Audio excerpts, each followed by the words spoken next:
Hello అందరూ ఎలా ఉన్నారు? Welcome back to my channel Nikki's వీవాట్.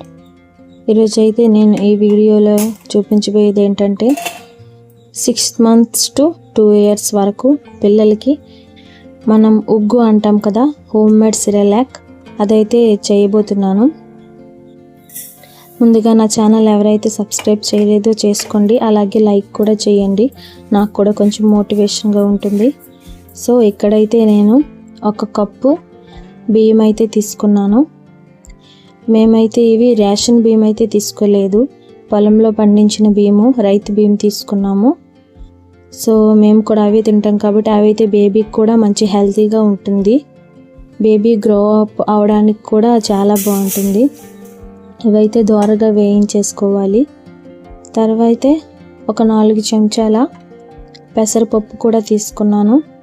Rice అంత తీసుకున్నాం కదా అని పప్పులు అంత తీసుకున్న అవసరం లేదు, ఎందుకంటే బేబీకి డైజెస్ట్ అవ్వాలి. డైజెస్ట్ అయితే కదా బేబీ హెల్తీగా ఉంటుంది. సో ఒక 4 స్పూన్స్ పెసరపప్పు తీసుకున్నాను, అలాగే 3 స్పూన్స్ శనగపప్పు తీసుకున్నాను. ఇవి కూడా దోరగా వేయించాలి, గోల్డెన్ బ్రౌన్ కలర్ వచ్చేంత వరకు అన్నింటినీ అలాగే వేయించుకోవాలి. సో ఇక్కడైతే 4 చెంచాల కందిపప్పు అయితే తీసుకున్నాను, ఇది కూడా దోరగా వేయించాలి గోల్డెన్ బ్రౌన్ కలర్ వచ్చేంత వరకు. అయితే ఫస్ట్ నాకు బాబు, అలాగే ఇప్పుడైతే పాపకి 8 months అవుతుంది, బాబుకి 3.5 years అవుతుంది. సో బాబుకి కూడా ఇదే పెట్టాను నేను. తర్వాత అయితే ఇక్కడ నేను ఒక 6 బాదం, అలాగే 6 కాజు, అలాగే 5 పిస్తా అయితే తీసుకున్నాను. మీకు కావాలంటే పల్లీలు ఇలాంటివి కూడా యాడ్ చేసుకోవచ్చు.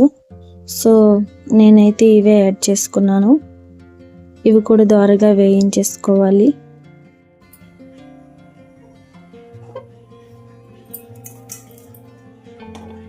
ఇదైతే జీలకర్ర ఒక 2 చెంచాలు తీసుకున్నాను, అలాగే మీరు వాము కూడా యాడ్ చేసుకోవచ్చు, దీంట్లో నాకు అవైలబుల్గా లేదు. సో ఇదైతే పాప డైజెస్ట్ అవ్వడానికి, అది వేయడం వలన పాపకి మంచిగా డైజెస్ట్ అవుతుంది, అందుకని. తర్వాత అయితే ఇక్కడ నేను ఒక చిన్న కప్పు మినపప్పు అయితే తీసుకున్నాను, ఇది కూడా మంచిగా గోల్డెన్ బ్రౌన్ కలర్ వచ్చేంత వరకు వేయించుకోవాలి. ఇక్కడైతే అన్నీ వేయించేసుకున్న తర్వాత దానిని ఒక 20 or 30 minutes ఇలాగా పక్కన పెట్టేయాలి, చల్లార్చుకోవాలి. చల్లార్చుకున్న తర్వాత దీన్ని మిక్సీ పట్టాలి. ఇప్పుడైతే నేను దీన్ని ఒక 20 minutes ఇలాగా పక్కన పెట్టేస్తున్నాను చల్లబడడానికి.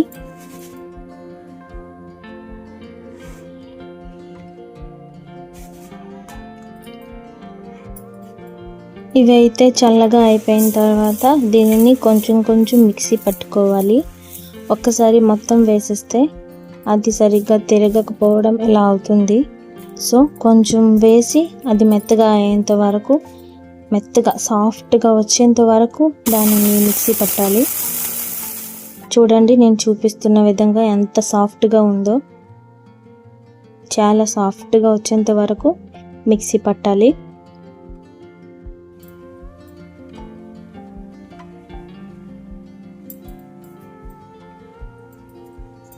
ఇది మొత్తం మిక్సీ పట్టిన తర్వాత జల్లించుకోవాలి. సో ఇక్కడైతే నేను జల్లెడతో అయితే జల్లించేసుకుంటున్నాను. నేనైతే ఇలాంటి జల్లెడనే తీసుకున్నాను, ఎందుకంటే దీంట్లో అయితే చాలా సాఫ్ట్గా వస్తుంది, కొంచెం కూడా గరుకు అనేది ఉండదు, చాలా సాఫ్ట్గా వస్తుంది. మొత్తం జల్లించాక కొంచెం మిగులుతుంది కదా, అది కూడా నీట్గా మిక్సీ తిప్పుకోవాలి. మొత్తం అంతా తిప్పిన తర్వాత మిగతాది కూడా జల్లించేసుకున్నాను. జల్లించుకున్న తర్వాత అయితే ఒక స్టోరేజ్ బాక్స్ తీసుకొని దాంట్లోకి అయితే ఈ మిశ్రమాన్ని మొత్తాన్ని నేను స్టోరేజ్ బాక్స్లో అయితే పెట్టుకుంటున్నాను. మొత్తం నీట్గా ఒక గాలి లేకుండా మొత్తం టైట్గా పెట్టుకోవాలి కప్పు. ఇక్కడ పౌడర్ ఎలా చేయాలో చూపించాను కదా, సో బేబీ తినేటప్పుడు ఎలా తయారు చేయాలో కూడా చూపిస్తున్నాను మీకు నేను. సో గ్యాస్ పైన ఒక కడాయి లేదా మీకు ఏది కావాలంటే అది పెట్టుకొని దాంట్లో అయితే కొంచెం వాటర్ యాడ్ చేసుకోవాలి. దాంట్లో కొంచెం బేబీకి స్వీట్ కోసం నేనైతే పటిక తీసుకున్నాను. పించ్ ఆఫ్ సాల్ట్, చిటికెడు సాల్ట్ అయితే వేసుకోవాలి. బాగా అది కొంచెం వేడవ్వాలి, మరగాలన్నమాట వాటర్. తర్వాత ఒక కప్పులోకి వాటర్ తీసుకొని ఇప్పుడు పౌడర్ చేసుకున్నాం కదా, మీకు ఎంత కావాలో అంత వేసుకొని ఉండలు లేకుండా నీట్గా కలుపుకోవాలి. దాని తర్వాత ఈ మరుగుతున్న వాటర్లోకి అదైతే వేసేసుకోవాలి. సో బాగా మిక్స్ చేసుకొని బాగా చల్లార్చుకోవాలి.